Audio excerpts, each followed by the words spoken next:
आमर वर्तमान भारतीय भाषा एवं संस्कृति उपरे गोटे सांस्कृतिक आक्रमण चली ओटीटी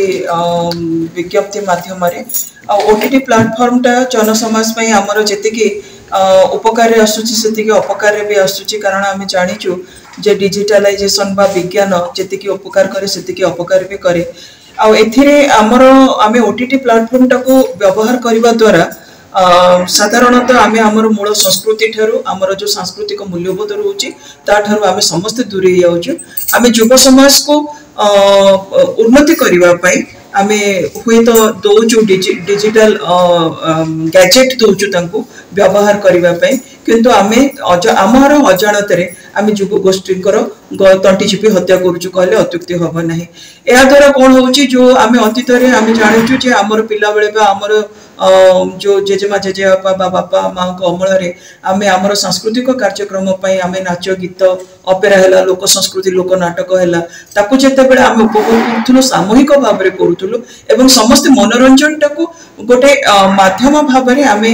समूह भाव में उपभोग करूँ आजिकल से मनोरंजन ना निशा युक्त निशा आसक्त विभिन्न प्रकार अश्लीलतार सुजोग दि जाऊँगी एवं एटा को आम समस्त विरोध करुचु अखिल भारतीय साहित्य परिषद संकल्प करिछि जे ओटीटी प्लाटफॉर्म टाको निषिद्ध करा जाऊ बा ताको सेंसरशिप करा जाऊ आउ सेटा केवल जोटा कि एडल्ट जो माने अछंती तांको पई ही एटा रहू एवं युव गोष्ठी एवं जो माने किशोर अवस्था रे अछंती तांको पई एटा न रहू। मु राजेंद्र कुमार रथ अखिल भारतीय साहित्य परिषद मध्य प्रदेश रे जो 3 दिनिया सम्मेलन होइतिला से आमर ओटीटी प्लाटफर्म उपर कटकणा लगाई सरकार निकट में दाबी जनाया एटा सारा भारत वर्षर विभिन्न राज्य एवं विभिन्न जिले में परिप्रेक्षी में सांबादिक सम्मेलन करने ये जो ओटीटी प्लाटफर्म में जो विषय वस्तु प्रसारित होची ताहार गोटे सेंसरशिप आवश्यकता अच्छी जहाद्वारा कि बर्तमान जदि सेंसरशिप न हुए ताहले युव गोष्ठी बर्तमान निराश मध्य गति कर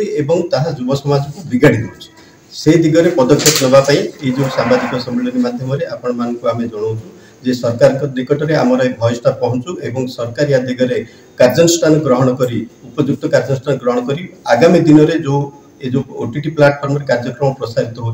दिगरे निश्चित भाव में तार परीक्षा निरीक्षा करने सहित सेंसरशिप कले एटा युव समाज एवं सारा भारत वर्ष को निश्चित भाव में एक सुवर्ण सुजोग पहुँचे सृष्टि हो। धन्यवाद। तेरे एभली किसी गुरुत्वपूर्ण खबर देखा चाहती आम चैनल को लाइक सब्सक्राइब और शेयर करो।